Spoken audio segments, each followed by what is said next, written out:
Gen Z Jain alpha से तो बाबा रामदेव भी घबरा गए। बोल दिया है, सरकार से बोल दिया कि इसके पहले कभी बोलती नहीं निकली, ये बोल दिया है कि सुधर जाओ वरना बाबा रामदेव भी आंदोलन करेंगे। ऐसी धमकी दी है सरकार को, इससे पहले कभी उनके मुँह से आवाज़ तक नहीं निकली। गजब है, गजब हाल हो गया यार। पहले अन्ना हजारे जिनके मुँह से बोलती नहीं निकलती थी, वो भी सोनम वांगचुक को देख के अनशन पे बैठ गए। अब बाबा रामदेव ने भी ऐलान कर दिया कि सुधर जाओ, सरकार से बोल दिया है। गजब, धीरे धीरे सब जाग रहे हैं, उसको गलतियां दिख रही है सरकार की, अंधे नहीं है ये लोग। देर से ही सही आंखें खुल रही हैं, या फिर डर का माहौल बोले, जंजी का डर है। और ये देखो तिरंगा, देखो कैसे रहा, ये आयरलैंड का झंडा बना दिया इनने। मतलब इस आदमी को अपने तिरंगे का नहीं पता, तैयार होने के बाद क्या आईना नहीं देखता है क्या? या वही अंधभक्तों में लगा हुआ है, उनने बोल दिया कि हाँ प्रधानमंत्री एकदम चीको लाइट लग रहा है, बढ़िया लग रहा है आप जाइए, तो इतना भरोसा करते हैं, कैसे ही भाषण देने आए। और यही करते किसी विपक्ष के नेता से अगर हो गई होती तो सबकी जल जाती, तिरंगे का अपमान हो जाता, देशभक्ति का अपमान हो जाता, पूरे मीडिया पर यही खबर चल रही होती।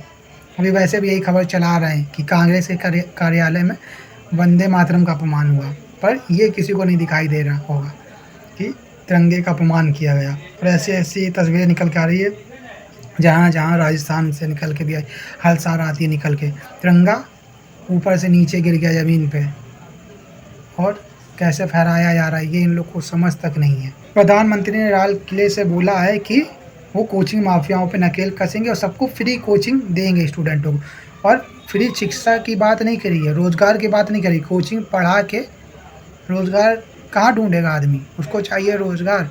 और स्टूडेंटों के हक की लड़ाई ये कोचिंग वाले जो उठा रहे हैं, खान सर हो गए और ये फिज़िक्स वाला हो गए, अभिनव सर हो गए, ये लोग स्टूडेंटों की बात उठा रहे, जेनजी की बात उठा रहे, इनको इनका सपोर्ट मिला है तो कोचिंग माफियाओं पे नकेल कसने की बात की जा रही है। और जो 90,000 सरकारी स्कूल बंद कर दिए गए, सब प्राइवेट होते जा रहे हैं हर चीज़ में, उस पर बात नहीं कर रहे हैं हमारे प्रधानमंत्री।